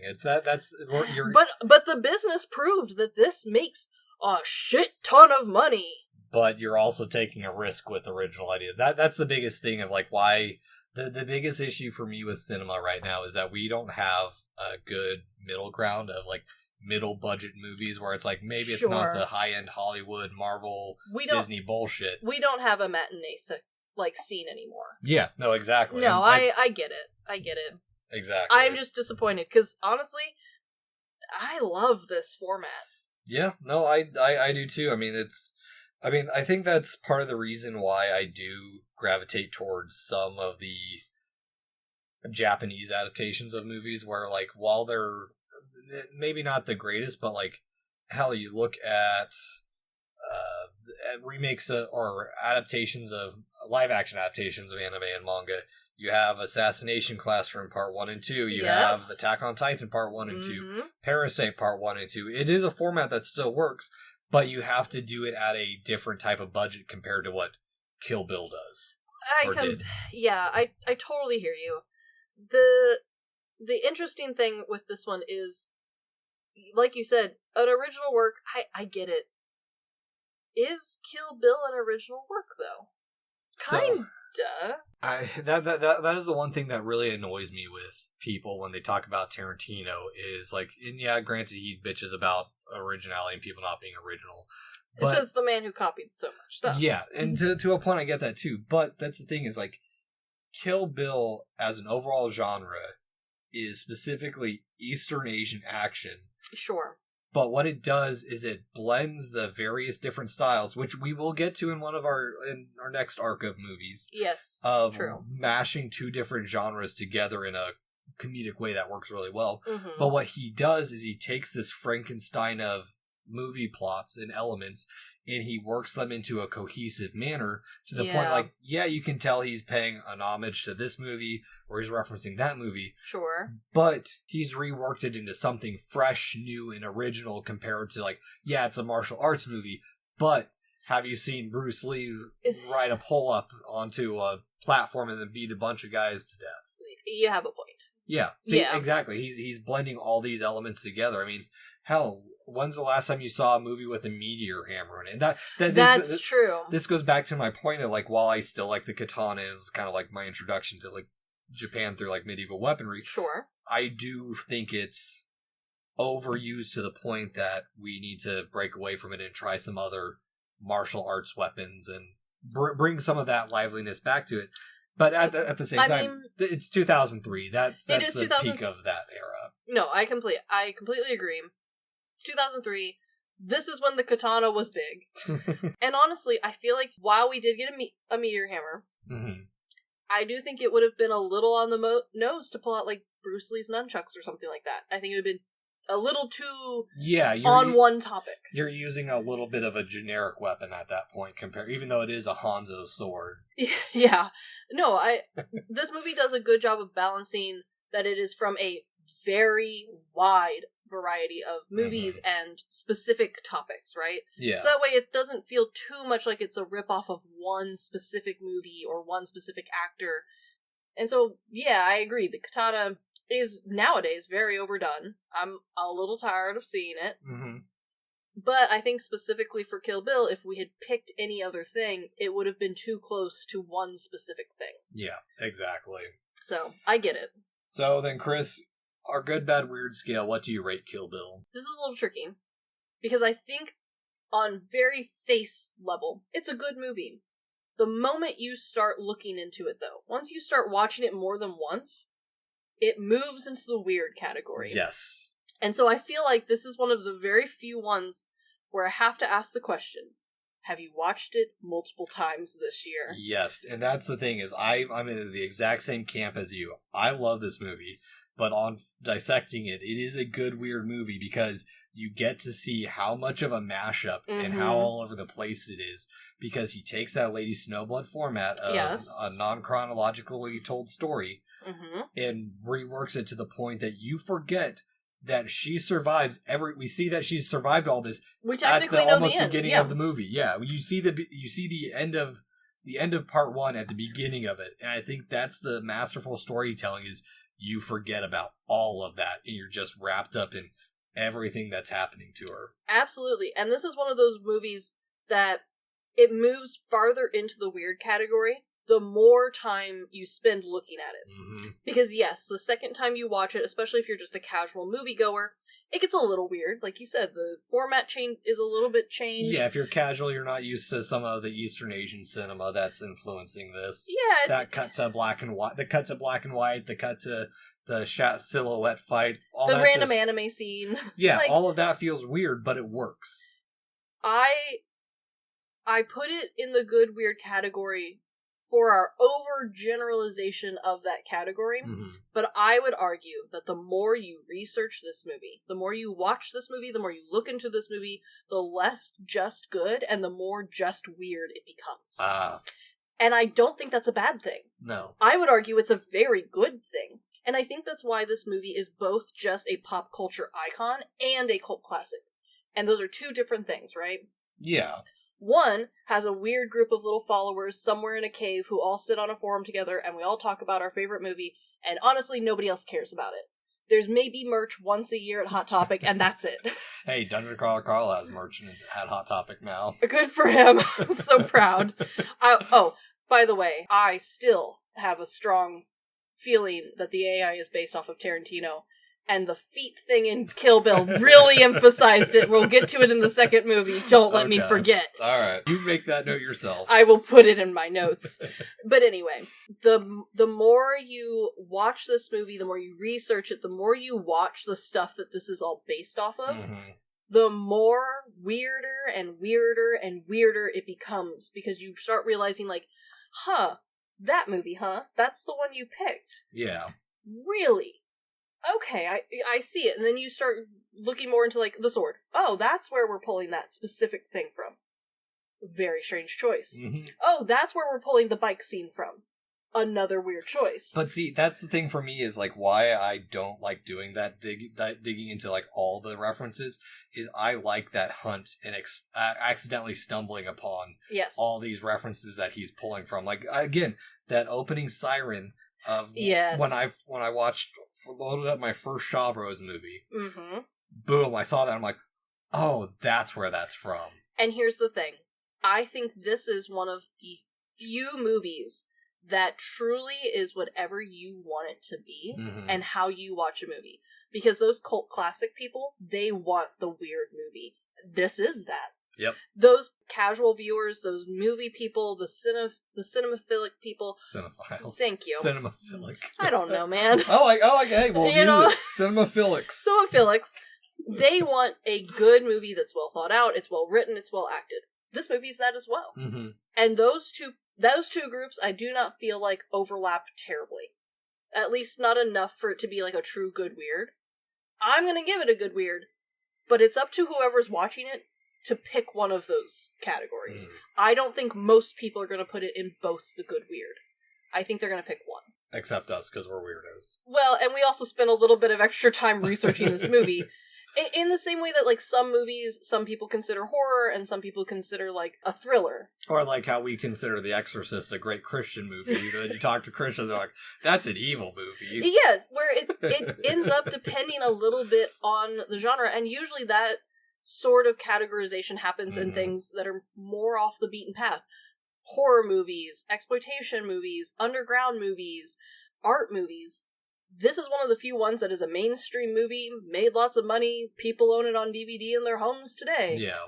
And it is a weird both. Yeah. So then, Chris, do you recommend Kill Bill Volume 1? Yes, I do. I get that it's a little bloody, but I would argue it's silly bloody. Yeah, no, it's by today's standards, and, like, I get why they cut to black and white because of ratings. Yeah, they didn't want that in R17. In C-17. That's it. I don't know, man. I don't know what the little letters mean. You are dyslexic, so I That's get it. fact.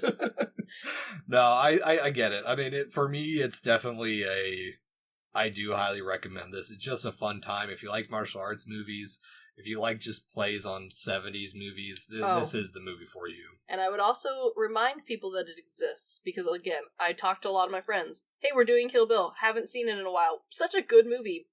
No, most of us love this movie. Haven't watched it in a really long time. Exactly. It's time to dust it back off. Very much so. So I'm definitely in that same camp. I do recommend this 100%.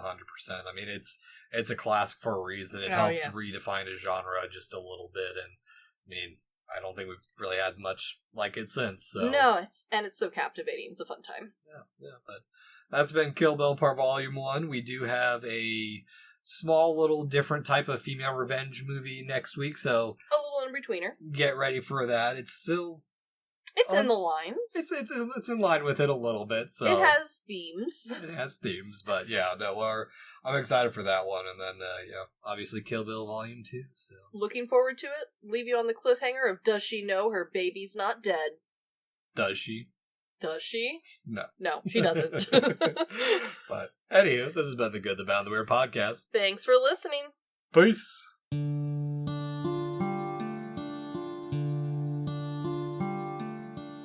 Thank you for stopping by this here town of the good, the bad, and the weird.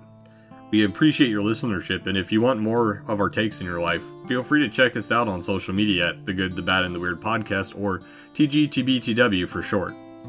As well, if we missed a fact, your favorite part of a movie, or just have a suggestion and want to reach out and say howdy, feel free to email us at tgtbtwpodcast@gmail.com. And feel free to join our Discord at The Good, the Bad, and the Weird Podcast, where we talk about movies, just share random banter here and there. And always, check out our podcasters, streamers, or any other content creator we shout out in our episodes. We really appreciate it. And as always, thank you for listening. Peace!